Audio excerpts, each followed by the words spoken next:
I can drive past so many houses and I know what happened there. And it's like, I feel like this isn't quite normal, but at the same time, like, I'm not sure. And so therapy really helps any first responder, because my husband is also a firefighter and he's like, yeah, like, I'm the same way. We're not God, like we're not the one that they have to answer to. We're here to do a job, and that job is to help and to heal, no matter your background, no matter what you've done. You will answer on your judgment day too. We're usually the last face they ever see. And I think a lot of people forget that.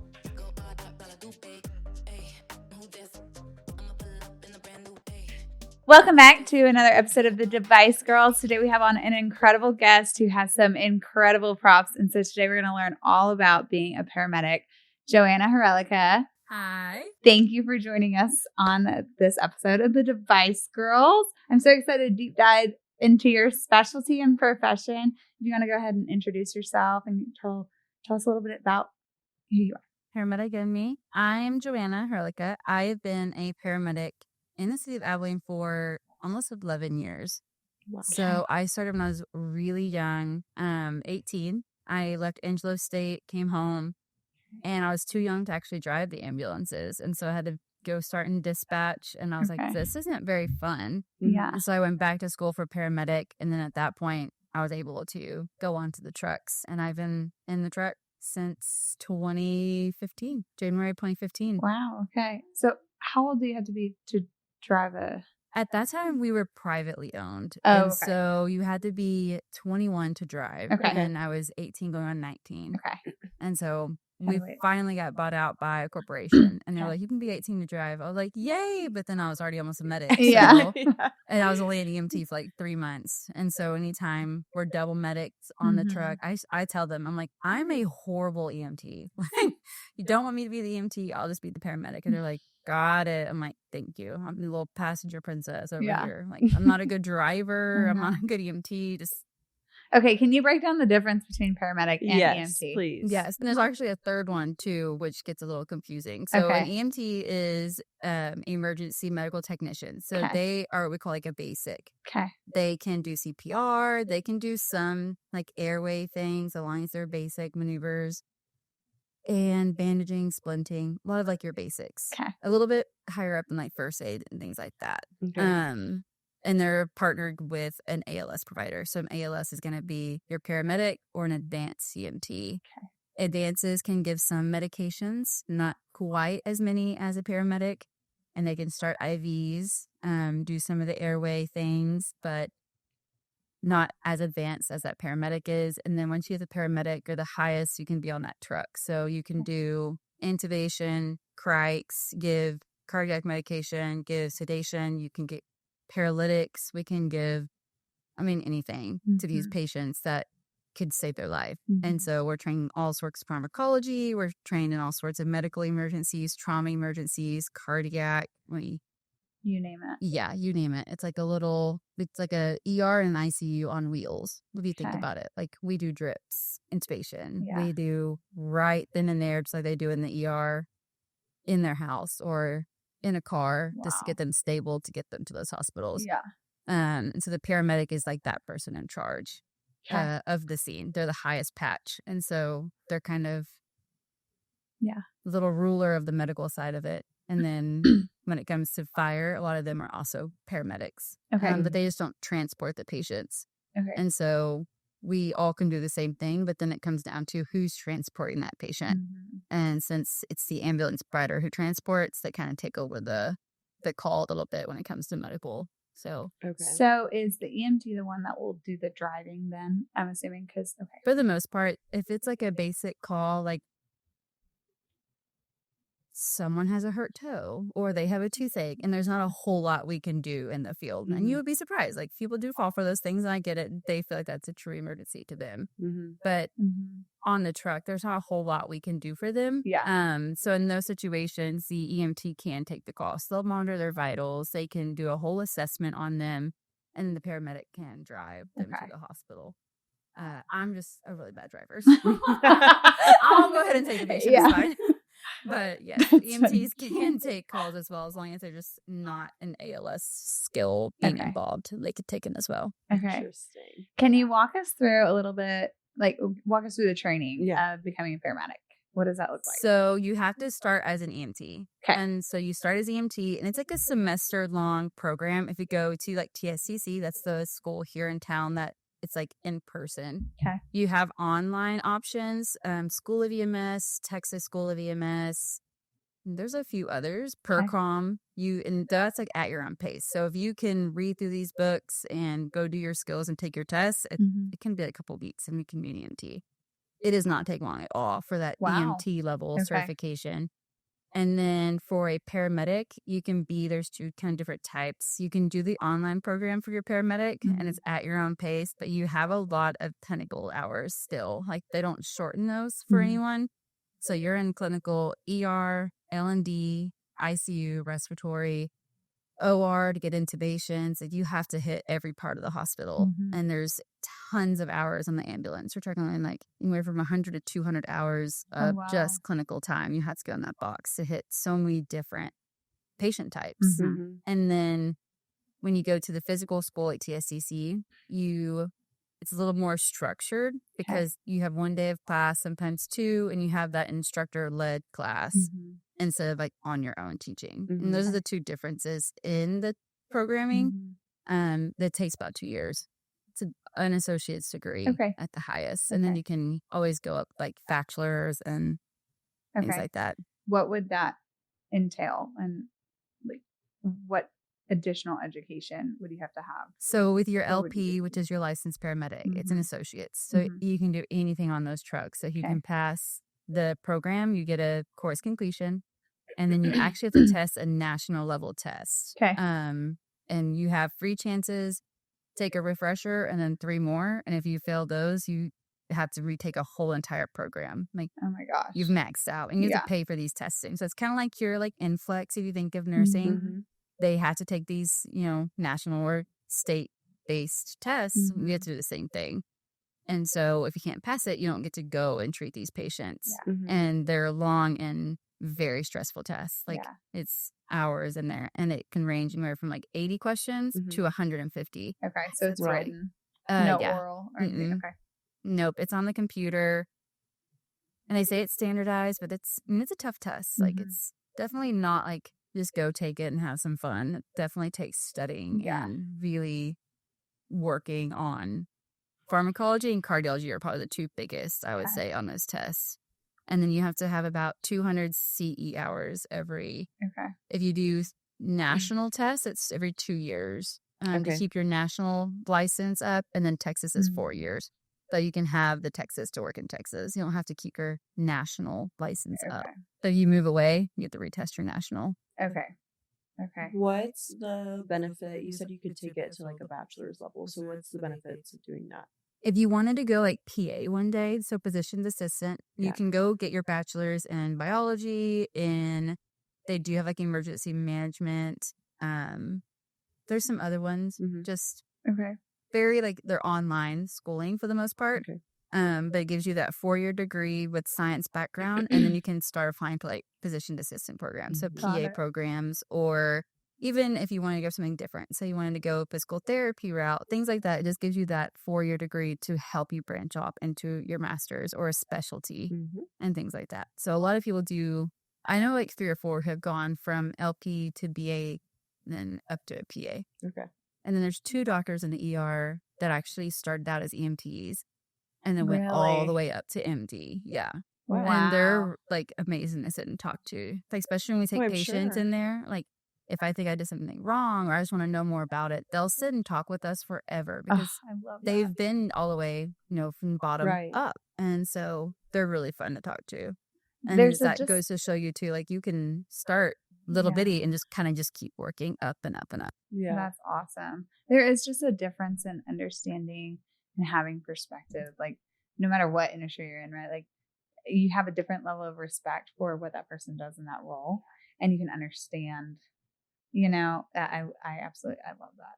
That's and awesome. then like flying, like I want to fly now. And so you have to have X amount of years in a busy service. It's anywhere from 3 to 7, depending on where you want to fly. Or do you want to fly a helicopter? Do you want to get in the airplane? Like you have to have so many different hours in the box with a busy service. So if it was a county job, it'd be like 10 years. And if you think about it, that's a long time Mm-hmm. to do that before you can go fly. Mm-hmm. But then you have to have a different certification. You have like your flight paramedic certification for a Mhm. critical care paramedic. And so you just kind of have to keep going in education no matter which way you go if you want to advance in a career. Okay. That's awesome. That's amazing. So, what made you want to become a paramedic? Mm-hmm. Tell us your story. So I went to Angelo State super young and Yeah. right out of high school. And I am very strong on like, I don't think you really know what you want to do at like 17, Yeah. 18 years old. You don't? Yeah. I wanted to go because my friends were going, and that Uh-huh. sounded so fun. I Yeah. was like, live in a dorm, no parents, sign me up. I'm going to go to Yeah. Angelo State. Okay. So after a year, my dad was like, I'm not paying for you to party or go to college. Yeah. I was like, okay, that's fair. But I'm not taking out loans either. Yeah. And so I moved back home, and my friend did EMT, but she was going to go through nursing. Okay. So she wanted to go the EMT route because it's kind of the same as CNA, Certified Okay. Nursing Mhm. Assistant. Yeah. So you can actually get your EMT instead of CNA Okay. and then go for nursing. And so she did it. And she was like, that was the best time of my life. And I was like, what are you talking about? She was like, there's just lights and sirens. Like everyone's just so excited. And it's just like Yeah. adrenaline. Like you can be napping and then you wake up and someone's dead. And I'm like, that doesn't sound very fun. Wow. I think there's something wrong with you. She was like, just give it a try. And I was like, okay, like, why not? And so that schooling, and I have to take a loan out. I could work and just pay the semester fees to Mhm. go. And so I went to get my EMT. I was like, no, I can try it, Mhm. right? It's better than doing like a little part-time job. I'm gonna hurt. It ain't gonna hurt, but it's just a certification. Yeah. And she was so right. Like, it's not like the napping and someone said. That's not why anyone That was does a it. bad analogy. That's a bad analogy. Okay.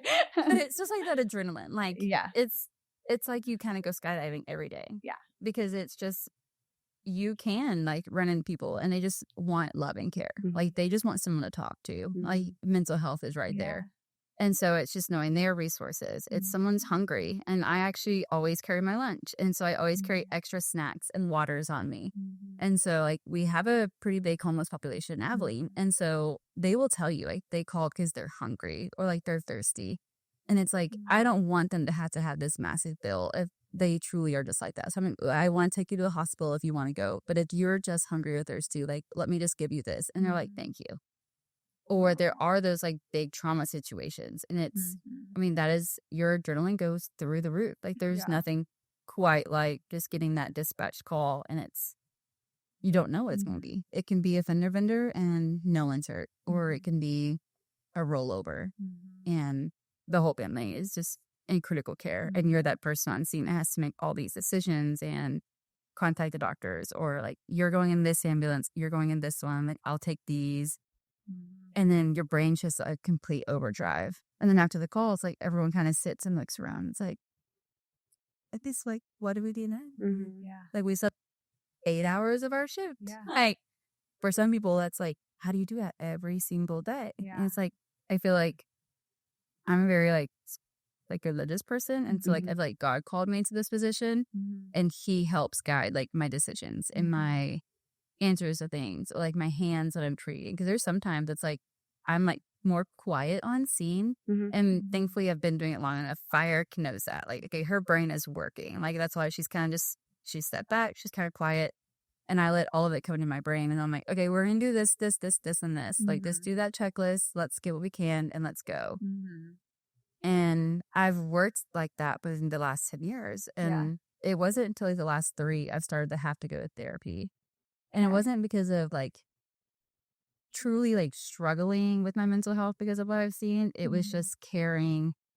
Like, I can drive past so many houses and I know what happened there. And it's like, I feel like this isn't quite normal, but at the same time, like, I'm not sure. And so therapy really helps any first responder, because my husband is also a firefighter, and he's like, yeah, I'm the same way.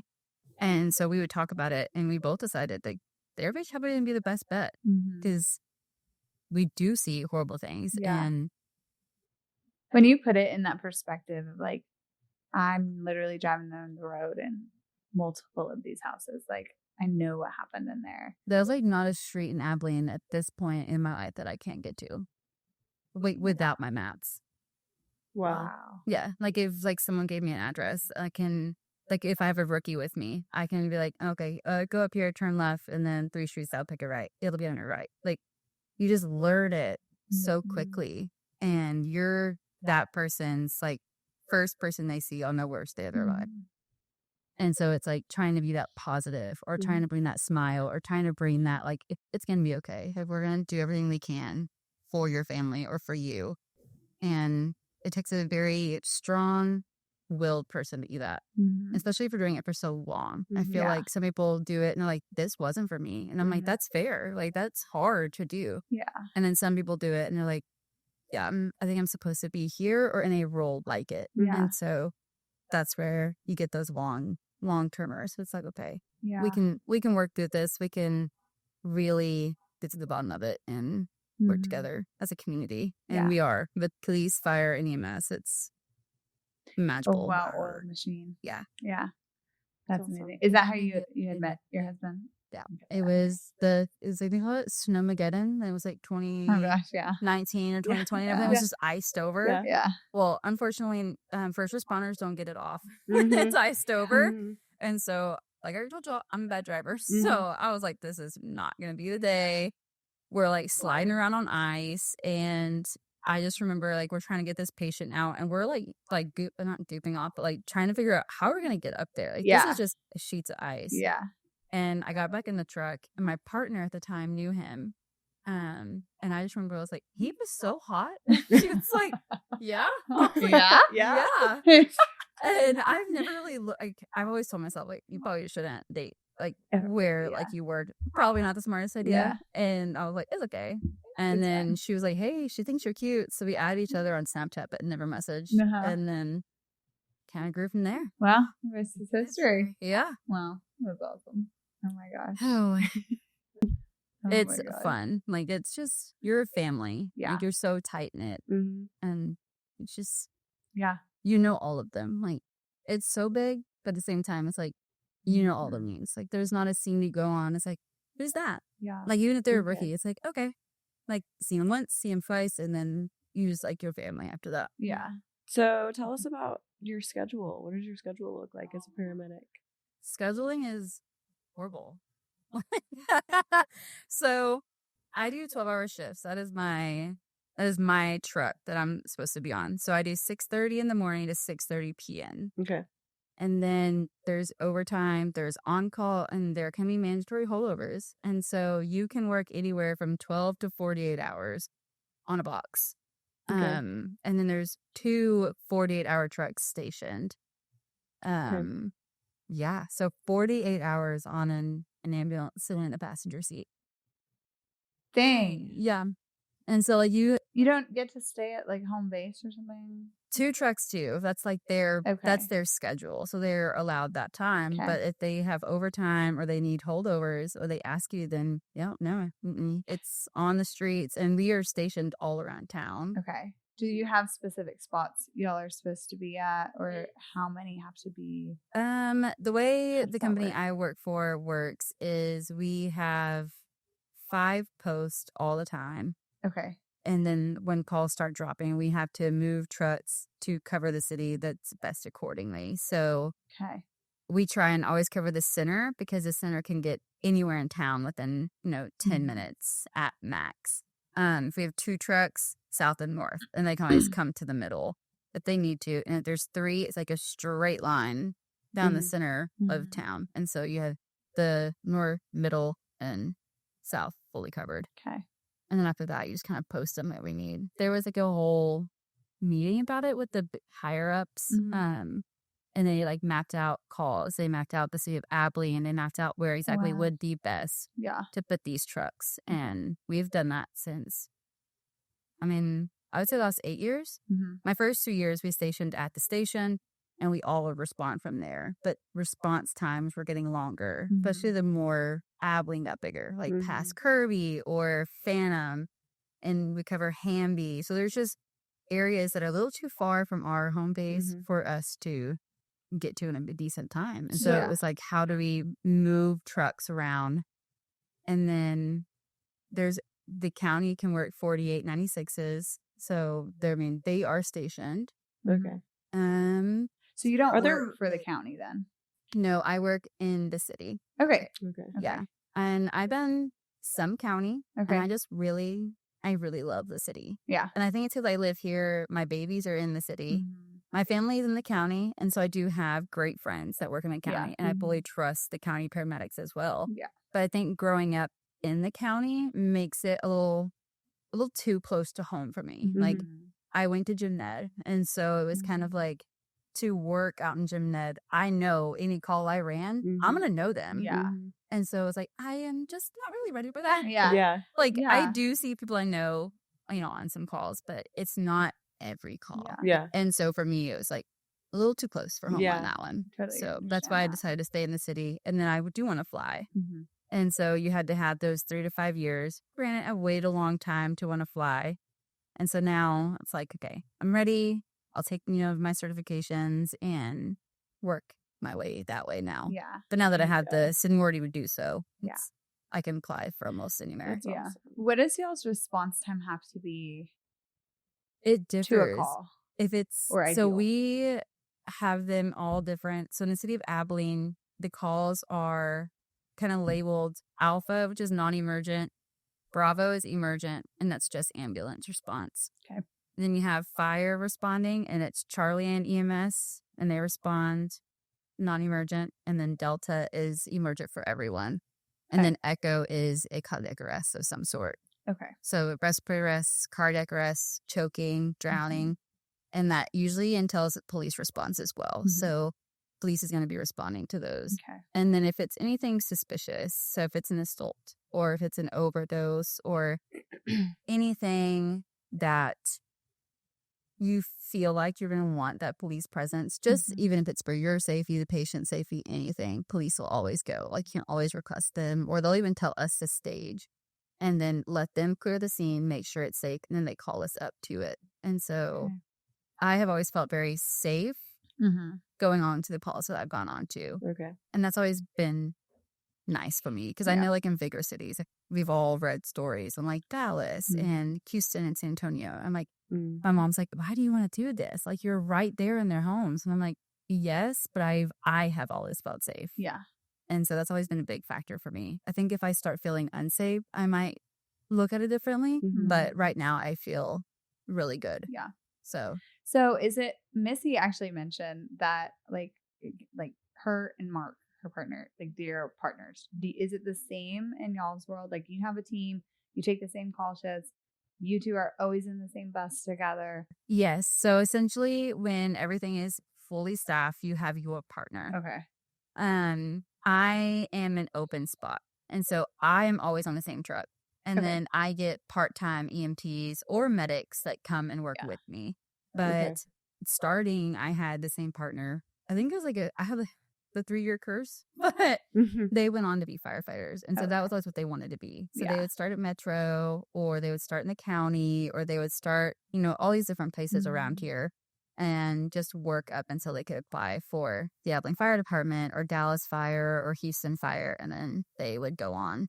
I always had male partners. And so that's why it was always like a sad thing. Like, they want to go and Yeah. they want to go on. So every 3 years I got a new partner. Yeah. And then now I'm just kind of like an open spot, which is Yeah. nice. I get to meet people. I get to meet the new people. I Yeah. get to double medic sometimes. And Mhm. it's been okay with me. But Okay. yeah, you do normally have like that partnership, and it's very close knit, and you just know how your truck works, Mhm. and you know each other. Like, you're with each other. I mean, if you think you're awake for how many hours a day, if you think about it, like from 8 to when you go to bed. She's like 8. No, like 2 a.m. Okay. Yeah. So, Yeah. but then from 8 to 8 of that, you Yeah. would be with the same person. Yeah. Not Yeah. with your family, not with your kids, or not Yeah. with your friends. You're with one person. That's crazy. And you sit, I mean, it's a foot, maybe 2. Yeah. I'm not getting it 2. Maybe like a foot to a foot and a half. And it's just you and them. And so you talk about just everything. Like, you talk about life. You talk Yeah. about how do we want to respond to this if we get it?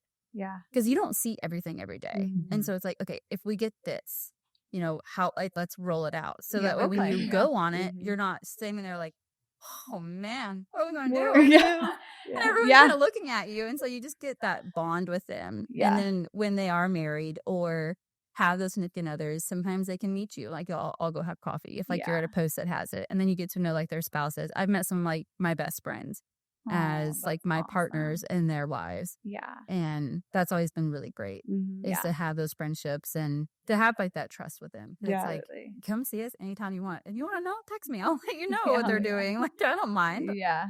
And so that part is really great. And that partnership is really fun. Yeah. And I like having the two. Fire gets like 4 or 5, but they are a family when you Yeah. go to the fire department. Like it's 4 or You're on the 5. same bus. You're on the same Got it. bus. And Okay. then some of the stations have the ladder and the engine. And so they have, it's anywhere from, I think, like 8 to 12 people in the station. Mm-hmm. But it's their crew and it's just like their family. And they do every meal together. They play games together. They sit and talk about life, and some of them do Bible studies together, like on the mornings they get off. So it's just, it's so close. And that's why I would love the EMS and fire side of it. Mm-hmm. I would be so bored in a cop car by myself all the time. Yeah. Like I am an introvert. Like I love to read and be by myself, but to just be in a car for 10 hours by myself, no. Yeah. Love the cops though. I am so for cops, and I have many friends that are cops, but I don't want to sit by myself all day. Yeah. Do you ever find it challenging though, now being in like this open spot and you're having to kind of like adapt and navigate having like a different person all the time? Because you're not set with like your partner of like, how it's going to go. Yeah, it gets interesting, or it can get like, I'll tell them like if it's someone brand new or I've never worked with them, usually like that first 30 minutes of shift, you want to talk about like expectations or, what are you comfortable with doing? Like, are you comfortable taking calls? Even though I do take all the calls, the majority of them, if they want to take calls, I would like them to tell me. Or if you're not, be open. Like you're still pretty new, you want to just do the assessments and then, learn first. If we have a CPR in progress, like I'm gonna need you to start doing compressions, and I'm gonna have to get that airway going, and I'll request fire. Like there's just things you have to walk through every new person you work with. But once they start picking it up more and more, you don't have to have those thoughts. Like they start to know you and your personality and just how you work. Yeah. Like a lot of people can just like fire. They know how I work. I've worked with them now for 10 years. And so it's like, oh, okay, we'll get this, and this. And I'm like, thank you. Yeah. But like a brand new person, we're like, maybe who she is. Like, is she gonna want this? Like, is she nice? Like, she kind of looks mean. And I'm like, I'm not mean. Like, I'm probably just tired. But I'm quiet and bossy. I am. Yeah, exactly.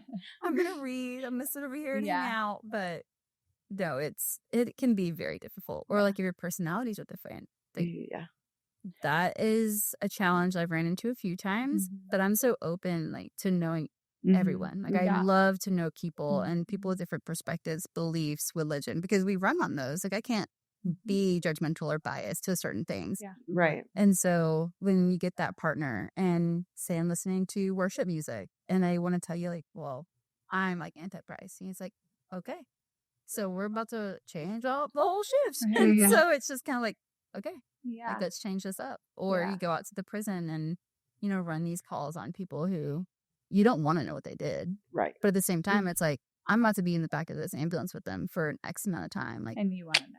I want to know what they did. And so I've always had to tell myself, like, no, like, you don't really get to know what they did. Like, they are needing you and they are hurting. And so you have to just put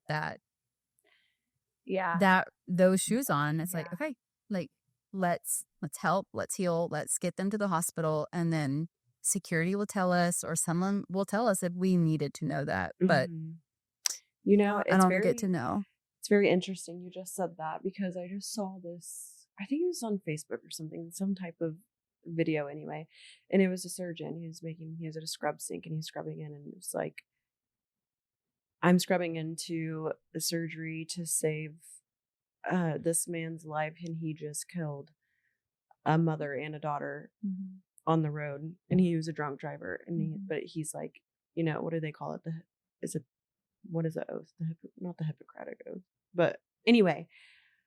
And I didn't really ever like think about it, but now ever since I saw that and then you talking about it, I'm like, it's such an interesting perspective, because you don't really think about that when you're not like, we never really know what like the patients that we work with like do, But you guys do a lot of the time.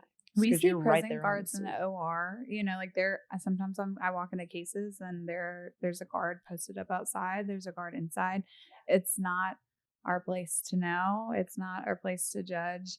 At the end of the day, like You got to do what like you got to do. we're not God. You know, like we're not the one that they have to answer to. Mhm. We're here to do a job, and that job is to help and to heal, no matter your background, no matter what you've done.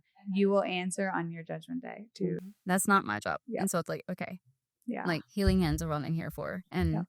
I believe that's what God called me to be. Mhm. And so I've had those calls where, you know, there was that drunk driver versus that car. And unfortunately, it was not good. And so I remember I took the family, and it was the next day, the person who happened to do that to the family, I had to take them like to a different hospital. And it was like, okay, like Yeah. I'm having to switch complete hats because this was Yeah.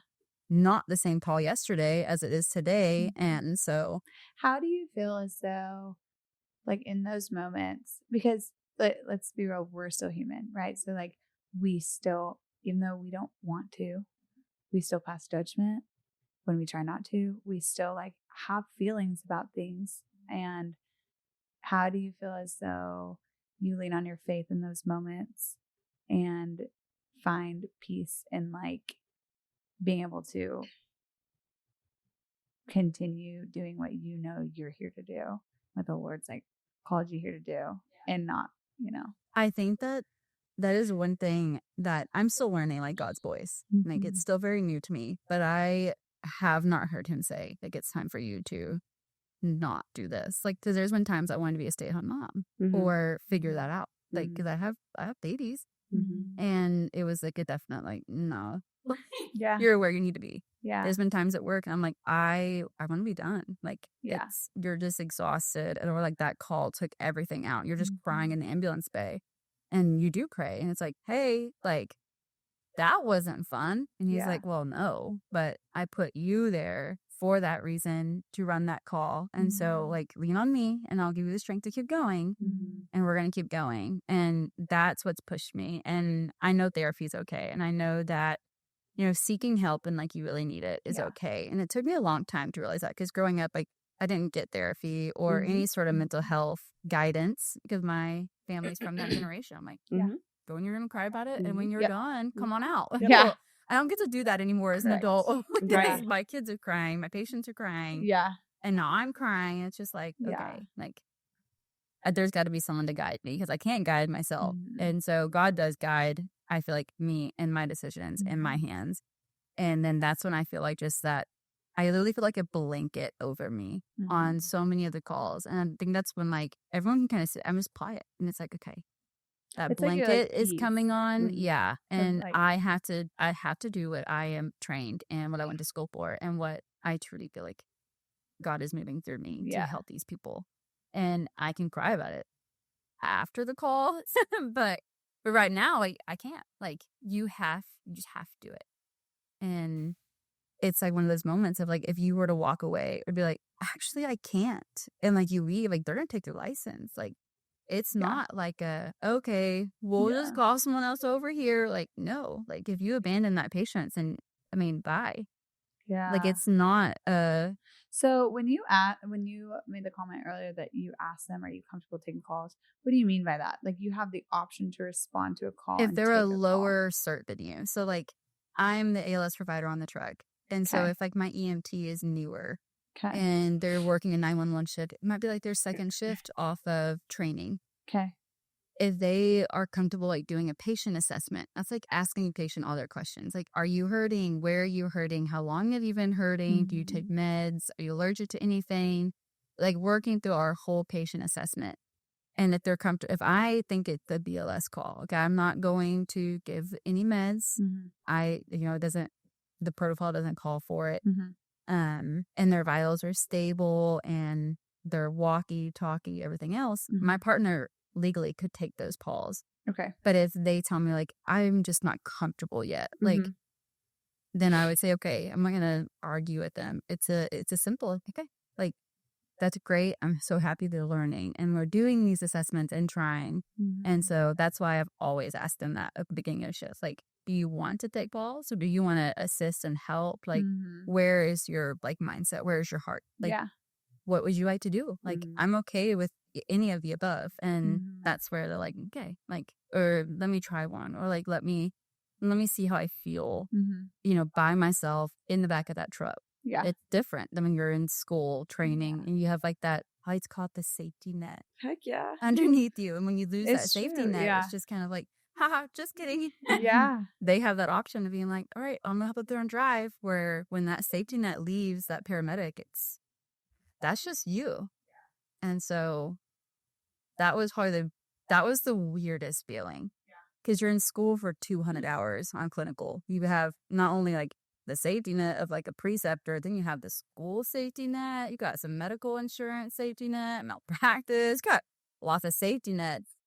And then when you graduate and you finish up training at whatever company you go work for, then they're like, all right, butterfly, you get Take to off. go. And it's Yeah. just like, oh, wait Wait a minute. like, who's that safety net? And they're like, you. Yeah. Like, you have, like, everything's good. Like, Yeah. you're okay. And it's like, oh, no. Like, I need an adult. And Mhm. they're like, that's still you. Yeah. And it's like, okay.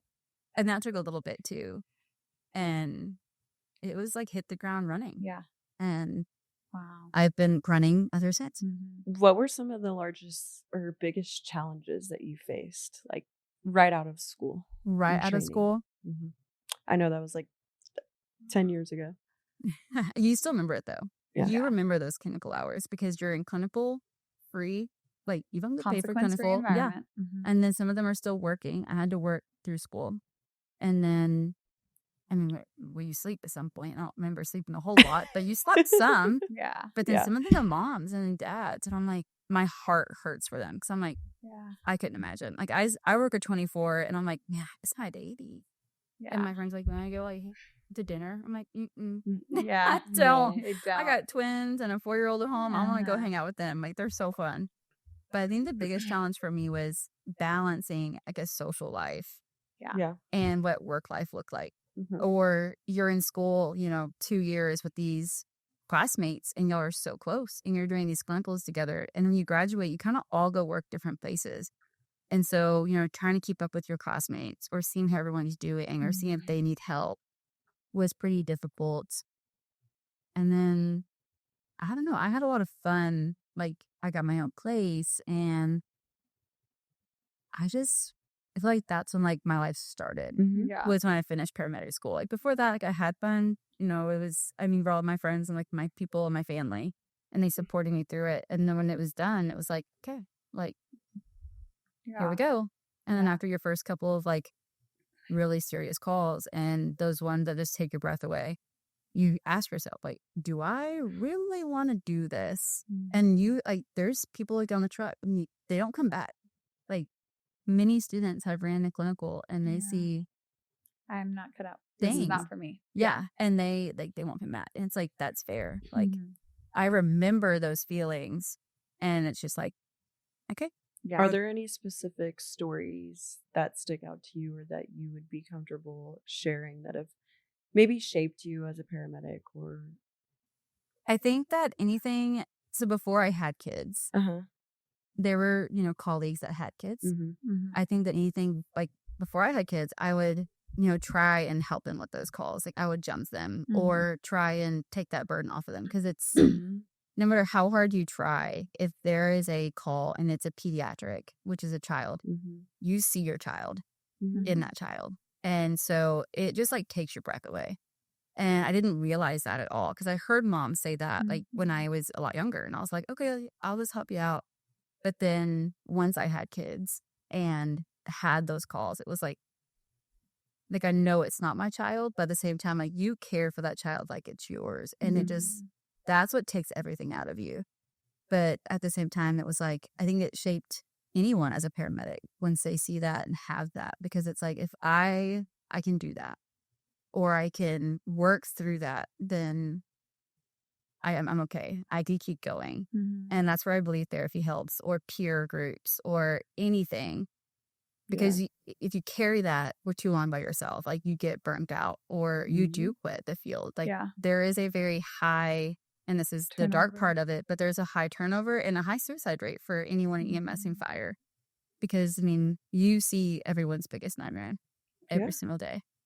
And people just kind of expect you to keep going and be happy, or just, and they don't understand it. And it's like, that's fair. Like, we're not firefighters. So, like, well, you don't run into burning buildings. I'm like, you're right, I don't. That's hot in there. It's like, but who do you think sees the patient or the people that they pull out of those fires?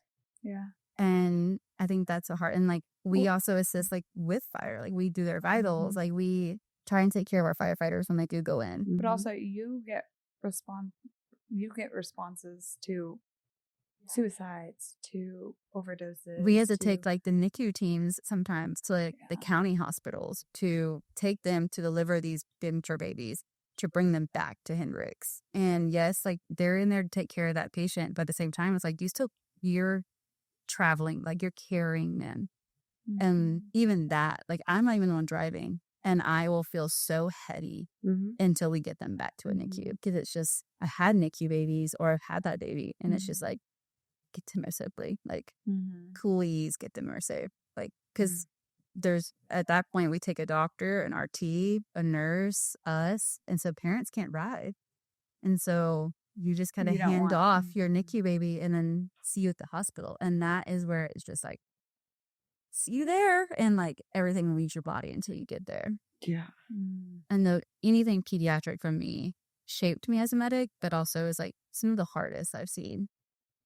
Or abandoned people are rough. Like, that sounds really weird, but like family members who don't ever check on their family, or elderly abuse, or any abuse, honestly, is just like, it's heart-wrenching. Like, I love my mom and dad. Yeah, I argue with them. I think everyone argues with their family members at some point. But if you are like all they have and you just like abandon them to their home, like, that's neglect in a way. And that is so hard and sad to see, especially if like they can't care for themselves. Like, who do y'all think's gonna care for them? And so when we run on them, it's like, it's their worst day. It's their worst nightmare. And then it stays with us, because it's like, I'm going to help you the best way I can. And then we have to contact authorities. They have to, do extra reports just to try and get them help, because the people who were here to help them decided no. Wow. And I get everyone has circumstances and reasoning why they have boundaries and they cut people off. So I can't say that like they're completely wrong. But I feel like if you are to cut someone completely off that can't care for themselves, you need to let somebody know. And so that's where it gets sad. Like, those calls have stuck with me for a while. Do y'all have anything? I am curious. Do you play any role in? I know Abilene has safe haven boxes. Do you guys play any role on doing some initial assessments of babies? So, like I said, every firefighter in Abilene has to get their paramedic as well. So every firefighter is paramedic level trained as well. Our safe haven box is at Station 7. And if they need transported, so if they believe, they will do an assessment on that child, contact all the correct authorities. And if they believe that baby needs transported to the hospital, then yes, that's when they will contact for an ambulance to transport them. At that point, PD would be involved and things like that, because someone has to take custody of that child for it to be transported. That's where things get, sticky with us, but anytime it's a baby or a child involved, PD is really quick to, we're transporting. Like, we will figure this out. We will get that paperwork done. Like, let's get them help. And so they've been really great about that. That's amazing. Anytime I've ever had a call with a child involved. So you were talking about being on the box and whatever. So I had a question come to mind. What is that like? Like, because I know the second I see lights coming behind me, like, I'm like freaking out, like, okay, I need to get over. So like, what is it like being You'd be in the surprised box? it doesn't pull over. It's insane. I'm like, It's crazy. On the side of the road? No, look, I was like, like, when did we forget this? Like, do you need to go back to driver's ed? you would be so surprised. I think it's like you can be hanging out, reading a book, listening to music, and then it's an emergent call. Yeah. And it is like an instant.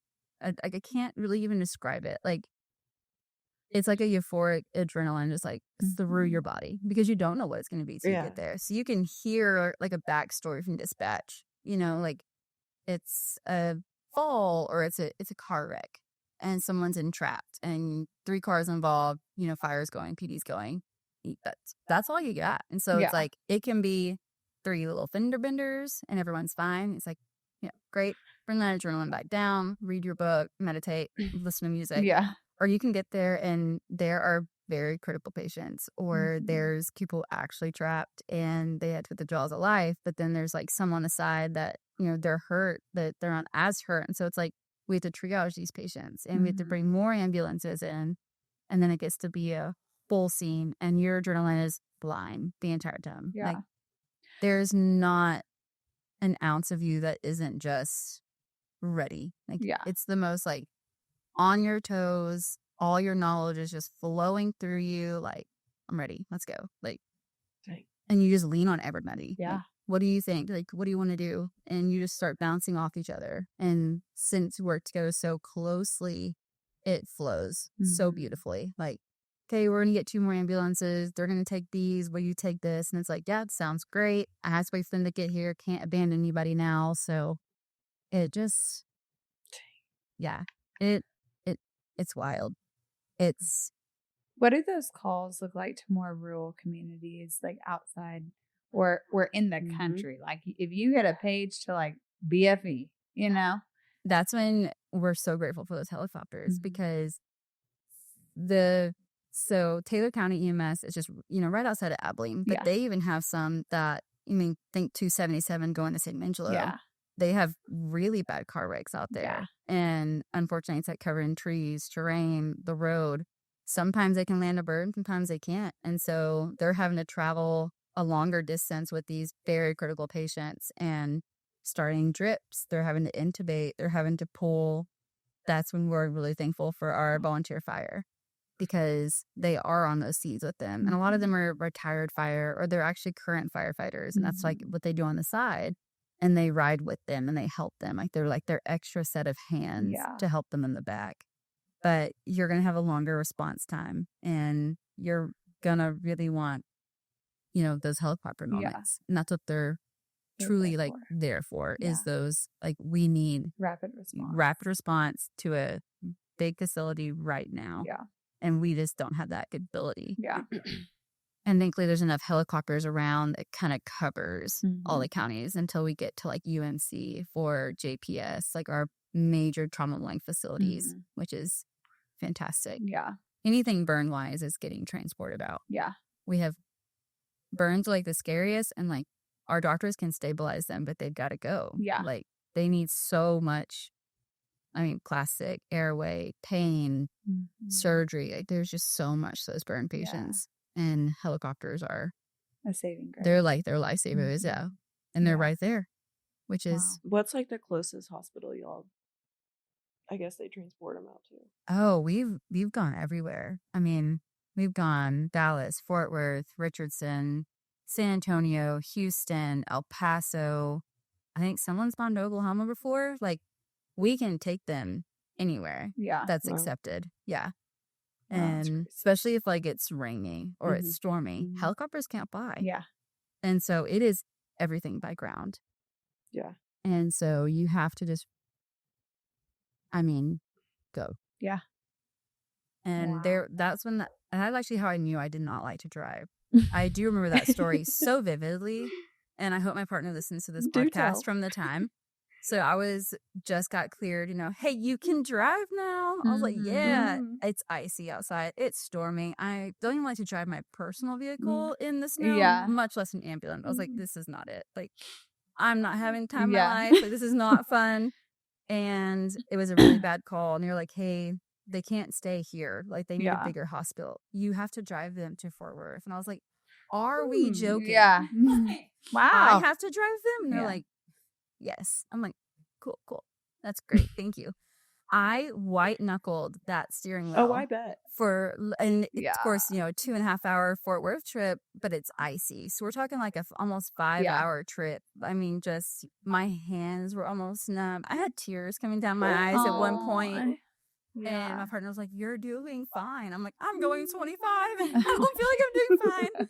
And I, in that moment, was like, "I'm going to pass paramedic school. Like, I'm not really sure what I need to study. I'm not sure what all I need to buckle down on. But I'm not doing I'm this not doing anymore. this again." Like, and I knew in that moment, I was like, I hate to drive. I hate to drive my own vehicle. Yeah. It lit a fire. Mhm. Yeah. I was like, "Yep, Yeah. I'm passing." Yeah. And I passed. There So, you go.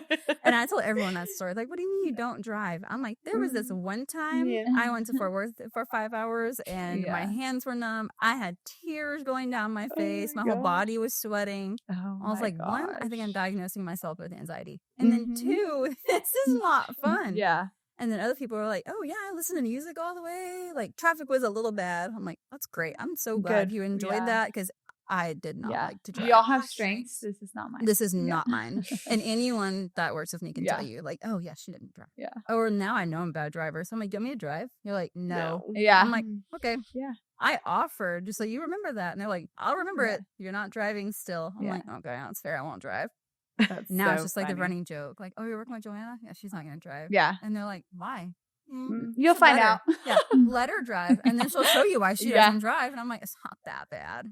Do y'all ever have like close calls though with like almost getting into a wreck because people weren't moving out of the way? Oh, yeah. There's been wrecks on, police vehicles, fire department, us. Like, there's wrecks. And it's automatically going to be the person's fault, right? Because they don't move. Technically, no, we're supposed to drive a due regard. And so we are still supposed to stop at stoplights, stop signs. And I know people don't. My partners do because I will like freak out. Yeah. I'm like, "Hey, I got babies." Yeah. Yeah. But we're going to stop because they're not going to stop. Yeah. Like, Right. They're in a hurry. Yeah. know? Their life's emergent too. Yeah. It's like, okay. Yeah. So not every time, but most of the time, yes, because they did run that red light or they weren't paying attention. And so, yeah, they do get a ticket, but there have been wrecks on the box. There's been wrecks on the fire trucks. There's been wrecks in the police vehicles, and it's sad. Yeah. Or people, like, when we're on the highway, like, they don't pay attention, and they'll just hit the back of those vehicles, and that's it. I mean, that could kill one of us, and that's when it gets really scary. Yeah. That's when we try and put, like, our bigger equipment. So we try and put, like, that ladder truck or, those big fire trucks. It's going to take a little bit more to move them out of the way than that Tahoe or our box. Yeah. Because you hit one of us, and it's done. Yeah. And but thankfully, that red truck can block us a little bit, or That's a tow good. truck. I also wanted to ask you, okay, so let's talk about inside the bus, like equipment wise. How is it set up? What do you have? What's that look like? Thankfully, all of our trucks are set up pretty much the same. Okay. So we have like a bin system is how we do it. I think everyone's a little bit different, but like when you sit in a captain's chair, which is the chair right behind a stretcher, you usually have like airway right beside you because you have to do airway as the ALS provider. That is just like your skill. Like if there needs intubation, it's you. If they need breathing, we do the start breathing for them. It's you. Okay. IV stuff is usually to the side. We have like a bench seat. Every ambulance has it, so you can carry 2 patients if you need to. But that has like IV stuff. It has some bandaging, and then the rest of it is bandaging. It's medications. It's an OB kit. I've delivered quite a few babies in the field. Oh, I bet. I've never thought about that. Yeah. Oh, yeah. Tons. And then we have trauma dressing. We have chest darts. And so we can like, technically it's not a chest tube, but we dart their chest if like they need that relief right there. Yeah. There's a video scope. So like when we go to intubate somebody, we have what we call manuals. And then we have one that's a video. So like when we put it in, it's like seeing a camera all the way through. And so we know where we're intubating is the right placement. Yeah. What else is there? There's pediatrics. And so there's pediatric bins. And so pediatric medication, pediatric, IV setup, needles, things like that. And then that's got to be hard. You learn it. Putting an IV in while you're hauling absolute tail end on the road. Yeah, it's not. I'm scared to let people put. I mean, I'm fine with it, but I'm pleased. Like Like, do you know what you're doing? I just need, are you going to blow my vein? Am I going to look like a drug addict for the next 2 weeks? Like, that's all I'm asking. I asked that in advance. I'm fine with it. I'm going to watch you do it. Thankfully, but like, we try and do them before we go. Okay, so that's we do Yeah. try, but there are moments like we'll be going on the road, patients totally fine, talking to me, Then they're and then they're done. Or they'll just go unresponsive, or their sugar drops or something, and I'm like, well, and so you do like you have to hold their arm, you stabilize it, and I don't know, the movement you get kind of used to. It's kind of like the joke. And it's like when they're in school, like shaking the stretcher, like, here, let me show you what it's like. But it is in a way. Like that's how we have to learn it, because you are moving, you're bumping, there's bumps in the road. Abilene roads are so great. Oh my God, they're the best. They're the best. The best. And so go down Hickory and start an IV. That's Like, exactly what it's like. Holy it's not any better in Dallas, guys. Let me No. tell you. Like, you would think with all the man. taxpayers' money, hell no. Oh, Yeah. It is so bad. And they want to fix them all at the same time. Yeah. So It naturally makes sense. It does. Yeah. Mhm. Yeah. Yeah. Hickory is my least favorite. That road is in this the entire, worst It is road. the worst road in this town. And I almost tell any new person that works with me, like, hey, take any road, please don't take Hickory. Yeah. And I will know if we're on it, even running backwards. Oh, Where yeah. are we at? What street are we on? Yeah. Like, Hickory. Yeah, I'm you like, know, it's get off. Get off. It is so bad. But you learn to do the IVs. We call it surfing. So if you have to like stand up in the back and like start doing stuff. I'm thankfully short, so I can stand up straight in the back. Yeah. I can do things. There's like a handlebar if you need to hold on. But I mean, I can stable. Like I'm standing. But you get fire guys back there. What? They're over, I see anything over like 5'8". You cannot stand back there anymore because it's little. So they're hunched over trying to do things. Their backs are hurting. You hit a bump and they're going to fall. They're like, slow down. Yeah. I'm like, slow down a little Yeah. bit. But they get a little more grumpier. But I can see why. Yeah. But it's packed back there, and you just start remembering where everything's at. Yeah. Like it's your office. It's like y'all go sit. Y'all can go sit at a desk, or like our friend over here. She can go sit. She knows where everything's at. Yes. It's the same way. Yeah. You go, you sit down, and you check your truck off at the beginning of shit. Yeah. You just know where everything's at, and you have to check your truck off. You have to do your counts. You have to make sure everything's there. You have to sign off for certain things. And so it's like, okay, everything's here. We can go on shift. Let's start. Yeah. And that's how you start every single shift, is you have to check off your entire truck. And then do you stop? Mm-hmm. Okay. At the end. So at the end of shift, we'll go back a little bit early, and then if it's a nice day, it's a couple things. And if it's a day from Hades, I mean, you're carrying out like a box or two of supplies, just restocking that truck. Yeah. Have you ever been on a call where you've run out of not supplies? Run out of, thankfully, because fire also has them. Okay.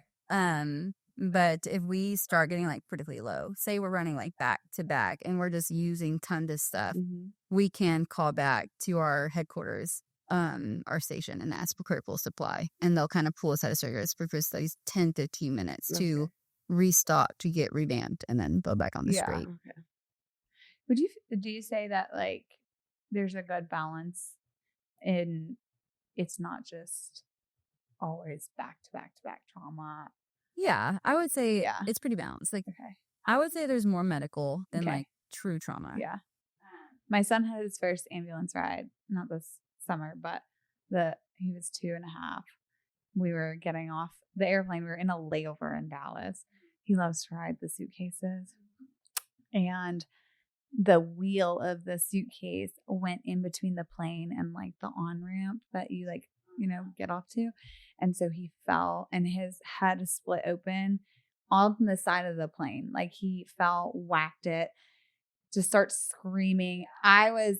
My husband had, no, actually, I mean, my husband are actually really calm. And the paramedics actually were like, y'all are doing so good. Like your demeanor and being so calm, like you're keeping him so calm.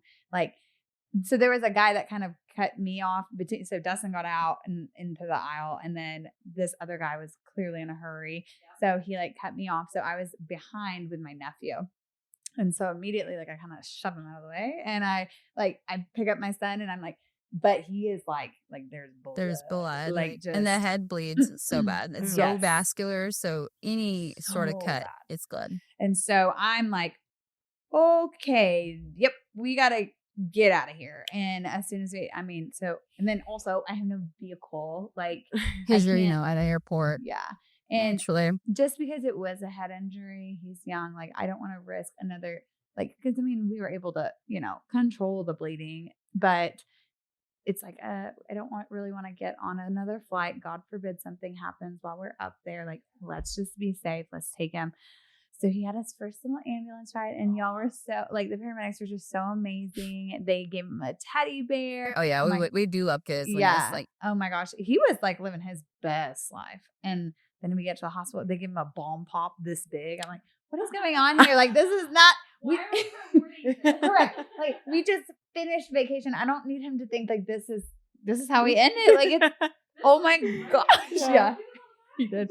He loved the ambulance ride. Like, yeah, it was quite an adventure for him, for sure. But I've taken some kids over to Fort Worth, and I'll give them like my iPad. Like, what do you like to watch? Mickey Mouse. Yeah. I'm like, let's watch it Aw. all the way there. Like, yeah, we have a great time. Yeah. Like, it's making them so comfortable, Yeah. and so I'm so happy that even in a different county that they did the same thing. Yes. Because it is so important. They're just so sweet, and they are. they have And no don't idea what's know- going on. Yeah, exactly. And that's the scariest part. Yeah. And I'm a helicopter mom too. Like, my kids like run a fever, and I'm like, Josh, what if they're dying? He's like, well, they have the flu, Yeah. but they're not dying. Yeah.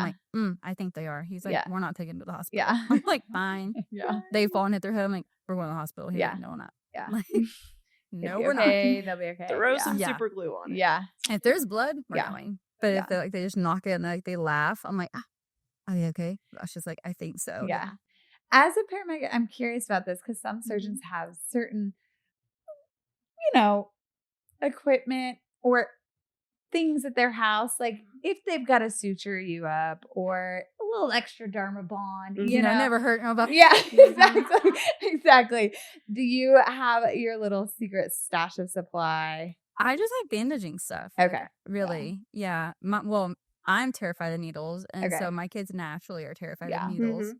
And so, but they love them some Band-Aids. Okay. They even get like a little grass burn. They're like, hey, Mom, do you see this? I need 4 Band-Aid. Band-Aids. I'm like, better cover it all up. And so we're covered in Band-Aids in There my you go. house. But that's really That's about it. Yeah. Yeah.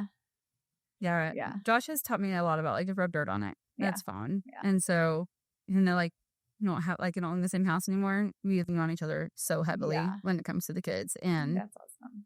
we help each other. I'm like, do you think we should go? He's like, nope. Yeah. Okay, fine. Okay. Yeah. I'm like, okay, fine. If it was up to me, we have like 37,000 hospital bills. Uh-huh. So thankfully we don't. Yeah. But yeah. He saves money. He does. Yeah. Exactly. Good. Okay. Speaking of equipment, Yeah. we have a friend here, guys. We have a friend. His Manny name is Man. Manny. Hang on. Let's introduce him. I don't know if can I like lift this? Yeah. way? What he won't fall off. Okay. Oh, he's heavy. How are we gonna do this? then? Oh, I thought you said he won't fall off. Okay.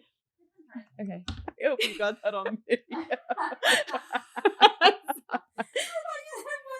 Look at his head. This is Manny, our mannequin. That's right. And so she's Sarah's Stop. going to intubate him. I'm gonna intubate. You're gonna teach me how to do it? Yeah. I'm gonna intubate Manny. I'll teach you how to I do got one you, of these bud. skills for sure. Okay. Sweet. I'm so excited. So this one is a little bit easier of one.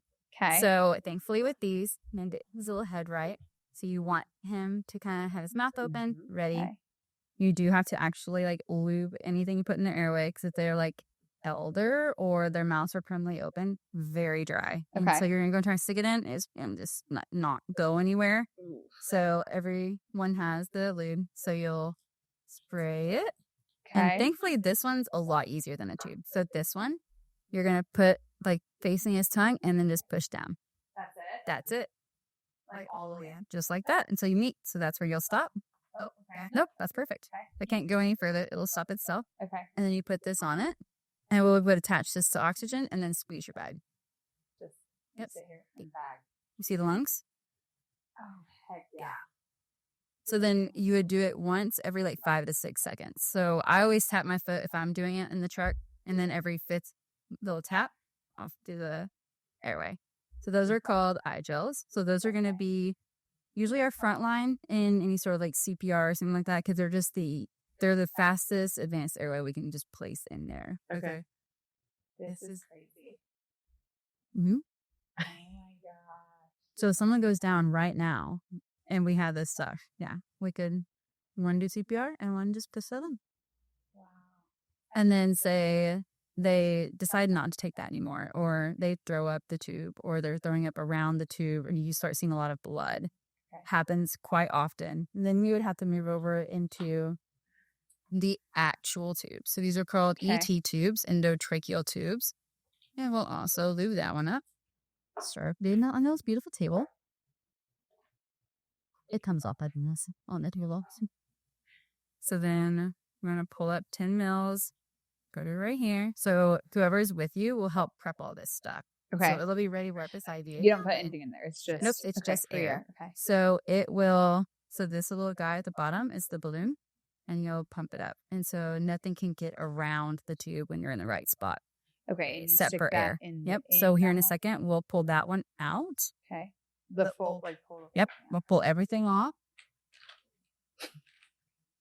I would fill this test or no? Okay. Just like that. Okay. And then this one, we need a little more difficult. And of course, baby, I'm another. So there's different blades. Cut that out. Okay. Happens all the time, but Question: do you have to keep this stuff sterile? they are actually now prepackaged. packed. Yes. Okay. And so after this patient, done. Okay. Yeah, we won't ever use it again. And so then with these, we have to go in through their mouth. I hate those. Too much. We have straight blades, and then we also have curved blades. I hate it not the curved blade. So the straight blade is going to go straight in. It's probably going to be a little bit too small. And so in a second, we'll promote it here a little bit. But Okay. you'll put it in, and then you'll want that arthropodotis and lift up. But you can't rock back on their teeth because you'll break their teeth off. And so, Oh, gosh. you'll hear it click. So if you hit their teeth on, like, when you're training, you hear a little bit of a click in here, especially if you hit it with metal. But you can break these off too. But yeah, you break their teeth and you're going to be in a world of trouble. But you have to put it in, and when you lift, you kind of hold their head down and lift at the same time. Can you do it? Yeah. This is awesome.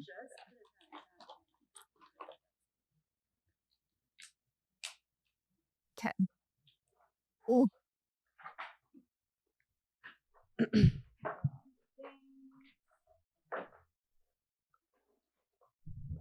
So this one up.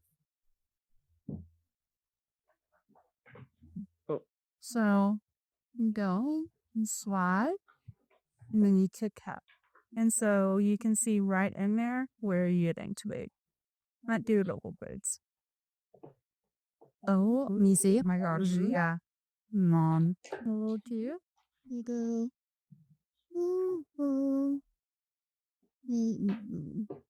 Let's get this. And then you pull. And it up. So no more, like nothing can come up there. Oh, so that's actually in the belly. Went through the wrong way.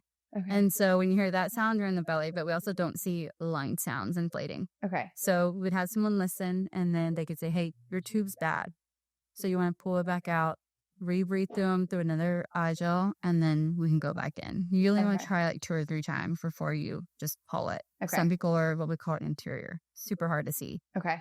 Some people have food, or they're mountain patty, or they're just very large round necks, and they're very difficult to intubate. And we try it, and if we can't get it, we had to just go vitamin Ds. Okay. Or if it's not working because there's a food bolus, you had to do a crike. And so that's when we would go in and cut. And I put that sort of crike in, like Okay. same the bullet was. Wow. Yeah. Okay. Could you show us how to do Do you that? do it this? That's what that one's for. Okay. Thank you, Manny, for your service. Thanks, Manny. Man. It's like, yeah, no problem, ladies.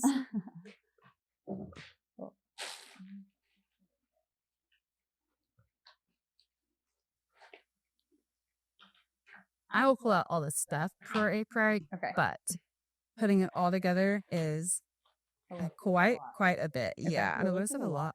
Yeah, it is. It's a bit, and it's a paramedic's worst nightmare. Have you ever had to do it? Thankfully, no. That's what I was telling her Okay. earlier. Like, I've been in there for 10 years, and I know now, believe me, so have done it in the field, and in that moment where you just have to, which, thank you. It's just not Wow. something, like, we are trained on them, and we do them in services, and we make sure to keep the skills up, but it's just not something, like, you want to do in someone's home or on the side of the road. You will if you have to, but it's not something that you want to do. So this would be the needle one. And so when you're looking at it, you're going between the two cartridges. And then you're good. And bone. T-bone. Yep.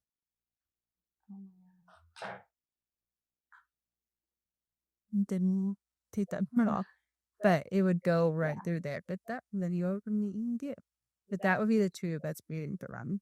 Okay. Because you can see the difference in the two tubes, but it's bypassing everything and going just straight in there.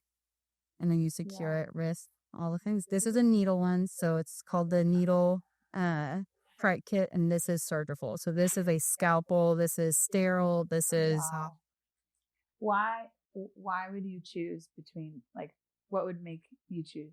so this one opposed could be to like a using trauma situation, and Okay. so this could be no, or this sounds a little right there.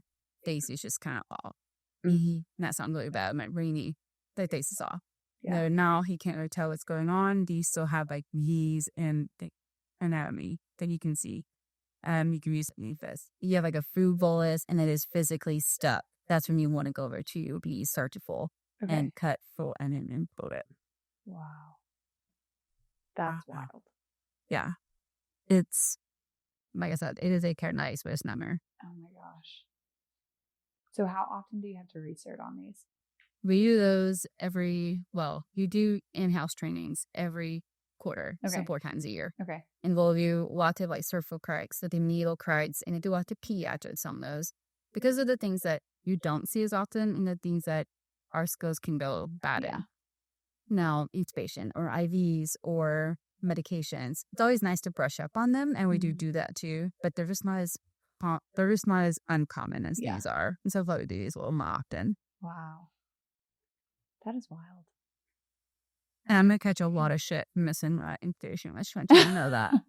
But you said you normally use the curve.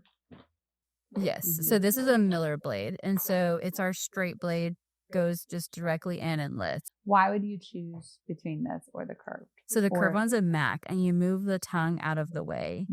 And so you kind of move the anatomy out of the way when you pick up, and it just helps kind of see everything. Got it. Where this is just kind of picking it up, and it can still kind of flop around. Yeah. Where that Mac is just moving. It's like sweeping everything out of the way. Okay. And it's just what, when I went to OR clinicals, it was what I was trained on the most. Yeah. Was that Mac. And so I just got really used to it. Yeah. Millers are really great with kids. Okay. They don't have all that extra stuff in there. And so you can just go in, lift, and go right in there. We also have video scopes. That's common practice lately, is just getting that video in there and taking a picture. Like, these are the build reports. I see them, click foot, proof for the hospital, proof for the doctor, intubate, and you're good. So that's more modern medicine right now, is that video scope. Okay. But yeah, you would give it 2-3 tries. If you don't get it on the first try, one of the fire guys beside you can usually try. Okay. And then if you can't, you go right back to IGEL, because you don't want to go longer than about 10 seconds without any sort of air. You don't want that anoxic So brain you injury. are moving so fast. When You do are this. moving quick. Like, Holy they're cow. doing CPR with this in, and you have to have everything ready. Like, let me see if I can get this video on them. Everything has to be ready before you even tell them, okay, move it out of the way.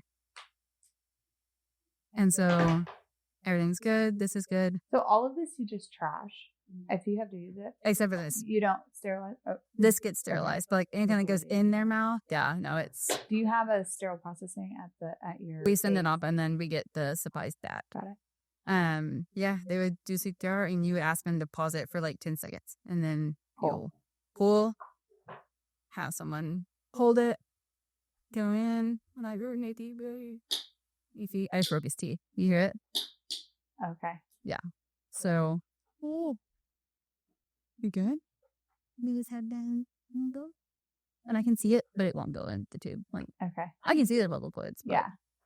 And so I could say, no, I don't see anything. I can't visualize it, or there's just too much in there. And then we would go right back to IGEL. So that was 10 seconds. Put it back, breathe. Wow. And CPR is still going on at the same time. Yeah. So they do not ever stop chest compressions unless you are doing this. Unless I absolutely need them to. Like, if they're moving so much and I can't see anything, I would say, like, pause just for a second. Yeah. You have to already be in there and looking. And if you don't see it, you have to pull out and get that IGEL back in there. Wow. That's crazy.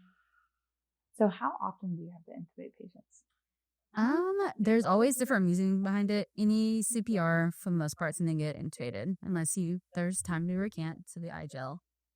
When it comes to like airway disease or CHF, COPD, asthma patients that are going into complete asthmaticus, then they need intubated before their throats just completely close up. And so there's a procedure, and it's called a DSI. So it's delayed sequence intubation. And what we do is we sedate them. We explain everything's going to go on. And we ask them, like, are you okay with being intubated? Like, I'm about to take your airway.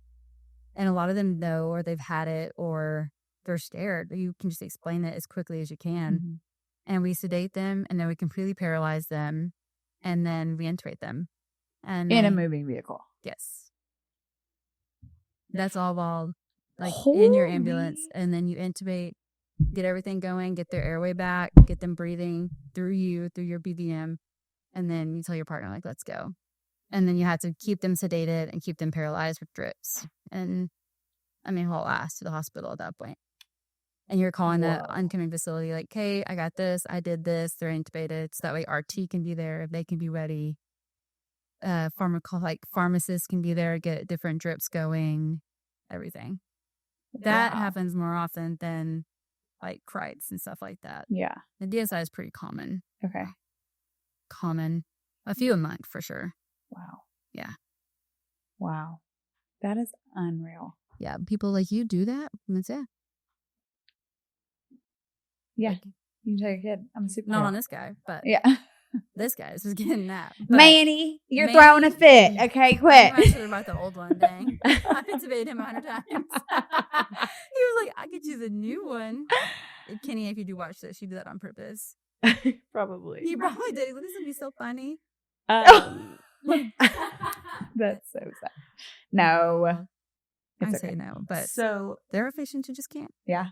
I mean, it is hard. Yeah. Like, we're not perfect. Like, no, if a medic tries to tell you, like, I've never missed, or I am so perfect at this, like, check your ego. You should really check it. Like, that's not true. Everyone misses. Mm-hmm. Like, I've seen doctors miss. I've seen RTs miss. Like, sometimes it's just going to be a miss. Yeah. Like, you have bad days, or things are going to happen. It doesn't mean, like, you're a bad paramedic. It doesn't mean you don't know what you're doing. It just means, okay, maybe brush up on my skills a little bit, and then wait. Like, if I can't inspect that patient, I'm going to hang out in that hospital and ask that doctor, like, hey, like, was it anterior? Was it hard? Was it difficult? Like, what did I end up doing? And they'll talk with you through it. Like, oh, okay, yeah, like, let's look at this. And they'll walk you through, like, why you may have missed it. And that's when, like, asking peers or asking those, mentors, like, help me out. Like, why did I miss this? How did I miss it? And they'll tell you, like, maybe next time use a longer Miller or a shorter mat. Or use that video scope, or you needed suction all the way down. Like, it was just full of stuff in the airway. You wouldn't be able to see it.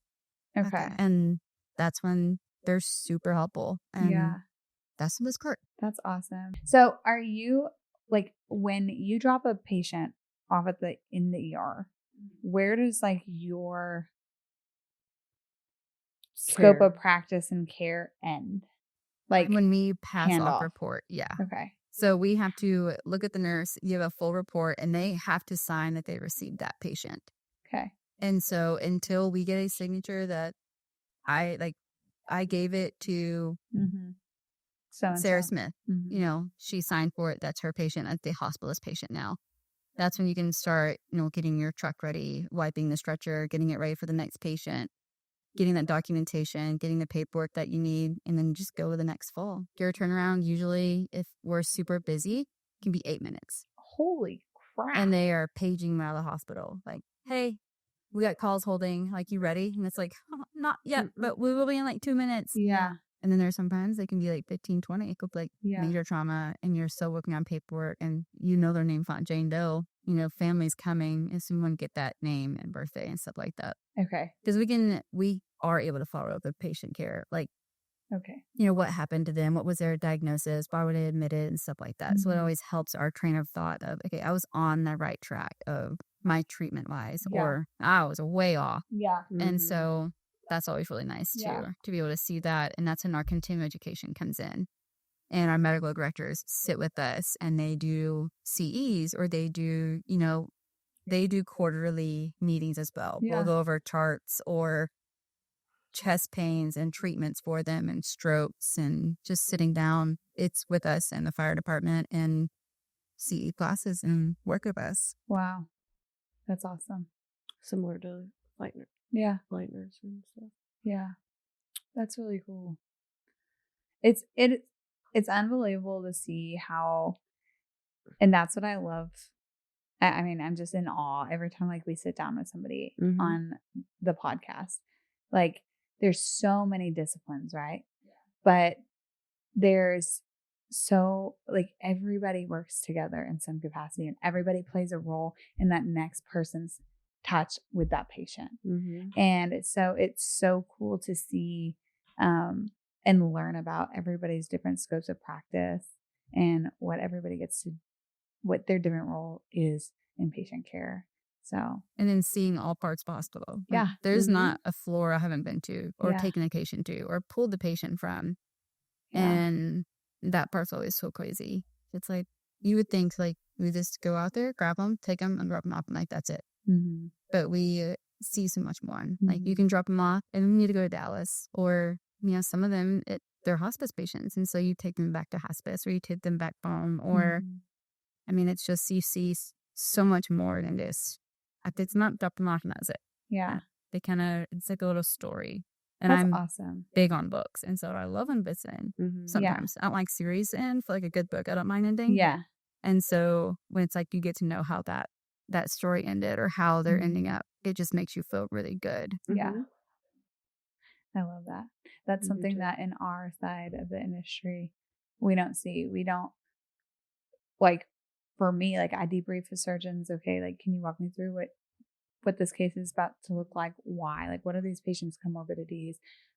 What are you anticipating? You know, like, in the surgical suite only, you know? But then, and yes, like, I, of course, am always curious, like, hey, like, how's that patient doing? Like, what was there, you know, especially like a couple weeks later, like, hey, have you seen that patient like post-op? Like, how are they doing?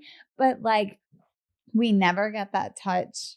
We never get that touch of, yeah. I think that's one part that would drive me wild about that part of my work. And I do watch it. Yeah. Well, I'm even more far removed because a lot of mine is like, yes, we do have some emergent cases here and there, but a lot of it is like scheduled cases that. Are you at?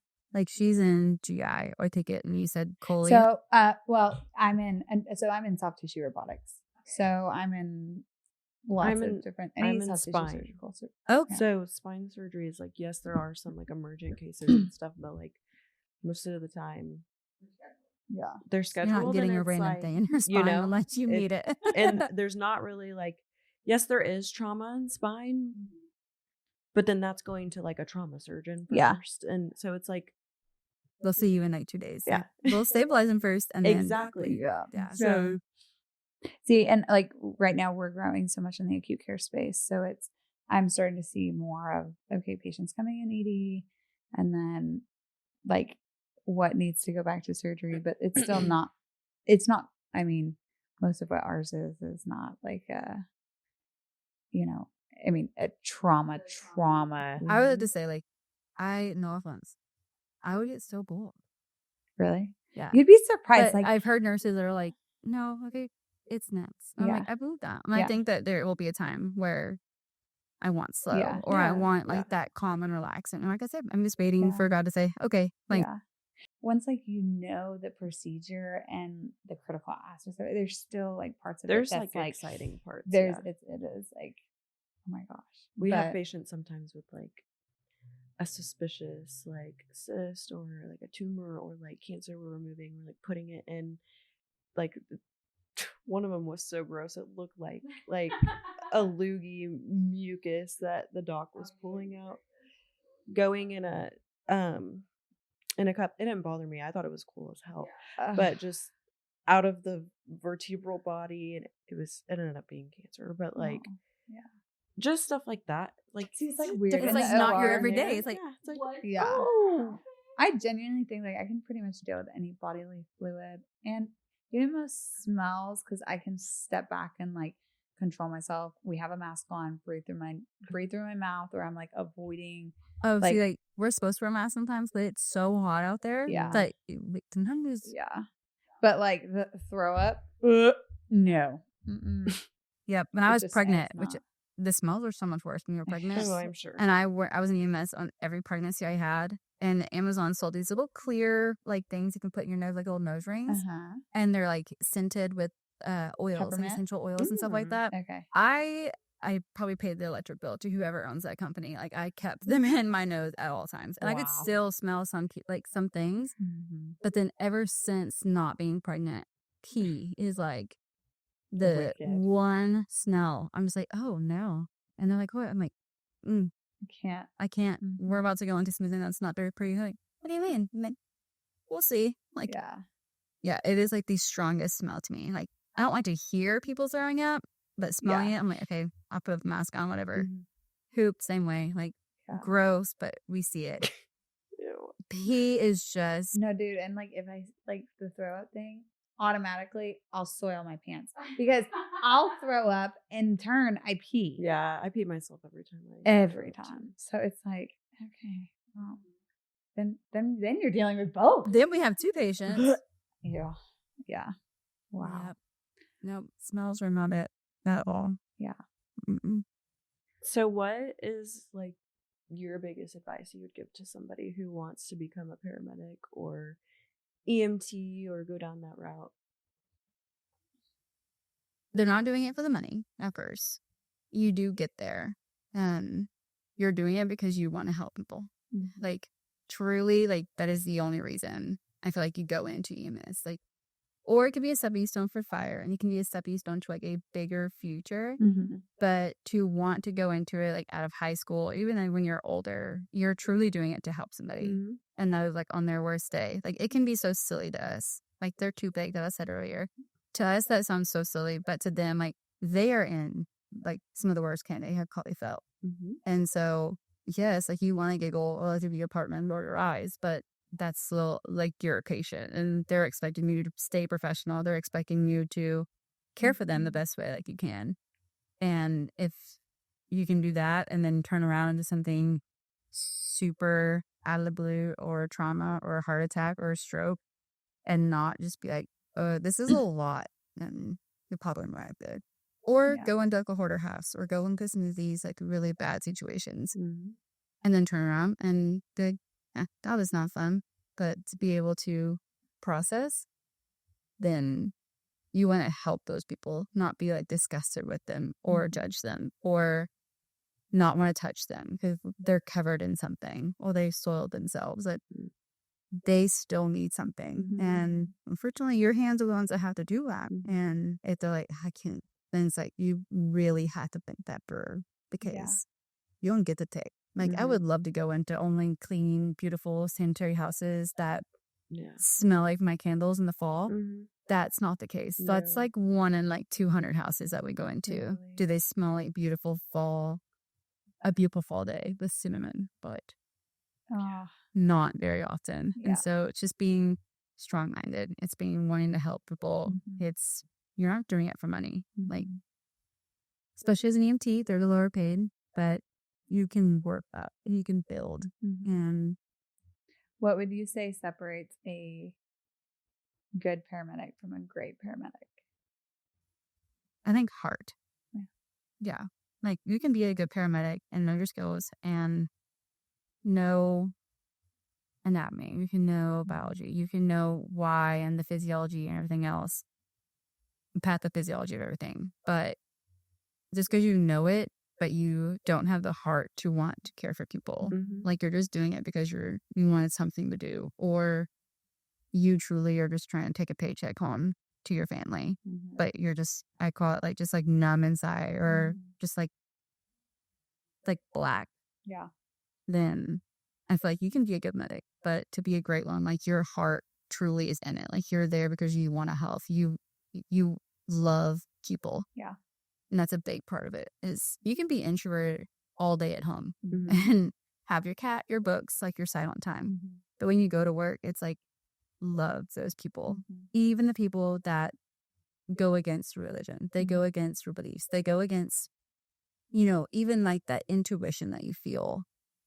You have to remember that they called or someone called for them. And so it's okay, like my heart has to go first and I have to help these people and I can deal with the rest after, or even in therapy or with your partner on the truck, or, our bosses are great. I can almost say like I could call my boss at any time from 8 a.m. to 3 a.m. in the morning.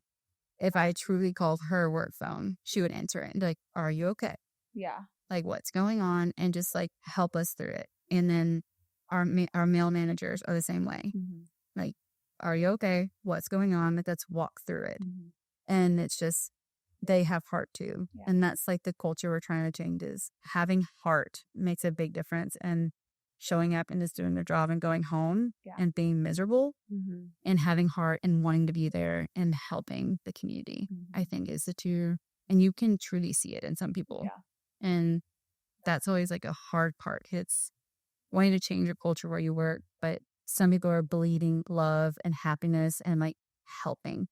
And some are just being, I'm just here to make paycheck. Yeah.